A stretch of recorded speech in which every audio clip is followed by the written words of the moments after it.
नमस्कार गुरु जी। आज हम बात करेंगे आचार्य मधुव्रत आनंद गुरु जी से, जो कि आनंद मार्ग के प्रचारक संघ के प्रचार करते हैं और लोगों को शिक्षा भी देते हैं।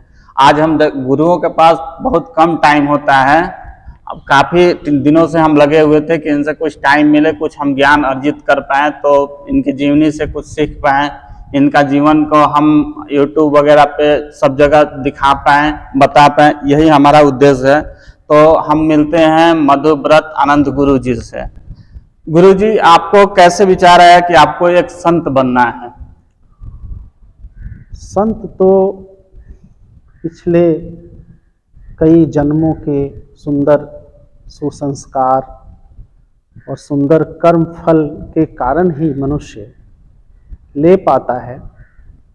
उसी के कारण मन के अंदर वैराग्य विवेक जागृत होता है। परम पुरुष इस संसार में अपने कार्य के लिए, अपने आध्यात्मिक प्रचार प्रसार के लिए, धर्म की स्थापना के लिए मनुष्य के मन में ऐसा भाव दे देते हैं कि वह संन्यास ले सके। वास्तव में मनुष्य परमात्मा के हाथ में एक कठपुतली की तरह है, जिसका बागडोर उनके हाथ में है। वो जैसा चलाते हैं, जैसे गाइड करते हैं, वैसे ही मनुष्य इस संसार में चल पाता है, कर पाता है। जहाँ तक मेरा प्रश्न है कि मैं इस महत आदर्श पर कैसे आरूढ़ हुआ, तो आनंद मार्ग प्रचारक संघ एक सामाजिक आध्यात्मिक विश्वव्यापी संगठन है, जो करीब 182-83 कंट्री में धर्म प्रचार का कार्य, सनातन धर्म का प्रचार कर रही है।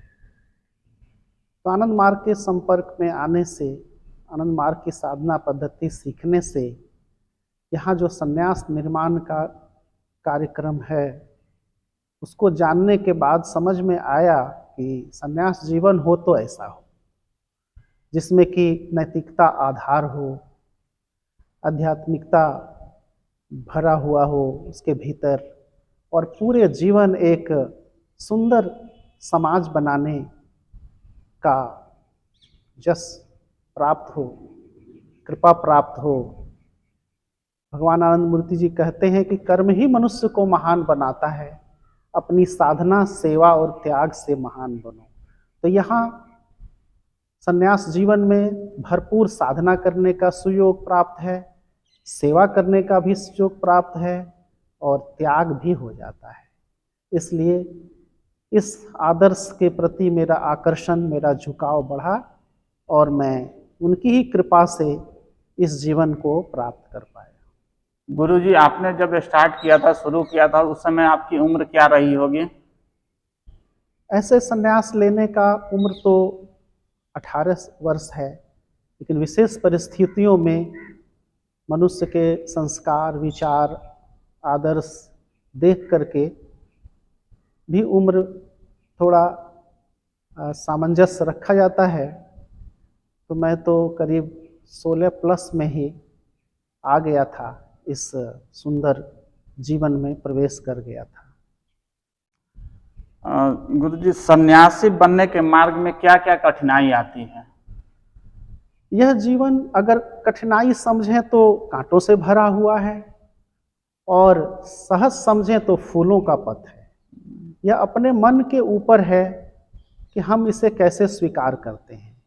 अगर धनात्मक चिंतन है, हम आशावादी हैं और परम पुरुष हमारे जीवन के लक्ष्य हैं, तो ये संघर्ष आराम से झेलते हुए मनुष्य इस पार से उस पार उतर जाता है, भवसागर पार हो जाता है।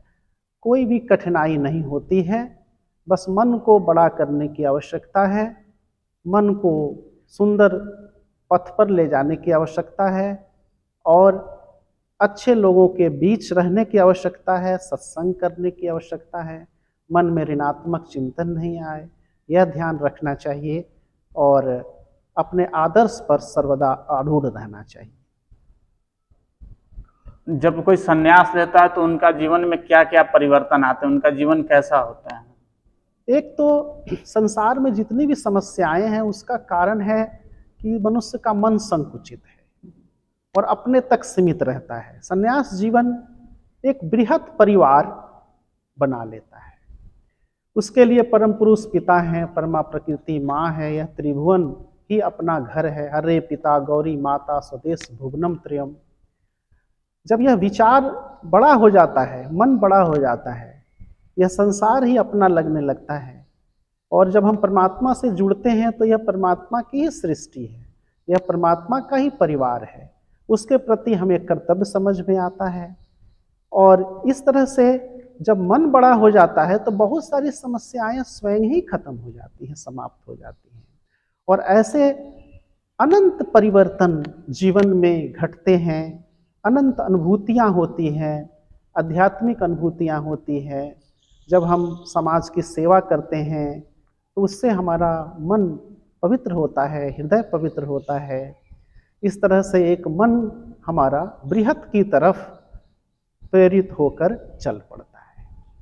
गुरु जी, सन्यासी बनने के पहले और सन्यास लेने के बाद में जीवन में क्या परिवर्तन आता है? संन्यास लेने के पहले एक हम गृहस्थ जीवन जीते हैं, एक छोटे परिवार को ही अपना समझ करके रहते हैं। और संन्यास लेने के बाद ये पूरा संसार अपना परिवार हो जाता है। हमारा कर्तव्य सबके लिए होता है। यह जीवन जाति पाति ऊंच नीच, धनी गरीब, छोटा बड़ा, सबसे उठ करके अलग उठ करके एक मानव समाज, मानव मानव एक है, मानव का धर्म एक है, विश्व बंधुत्व कायम हो, दुनिया के नैतिकवादियों एक हो। इस तरह की धारणा से मन प्रभावित होकर के चल पड़ता है, जिसमें कि सर्वदा आनंद ही रहता है, हमेशा खुशियां ही मिलती है। यह दुख का जो सांसारिक भौतिकता या बहिर्मुखी होने से जो दुख मिलता है, उस दुख से हमें मुक्ति मिल जाती है। गुरु जी, आपके जीवन का लक्ष्य क्या है?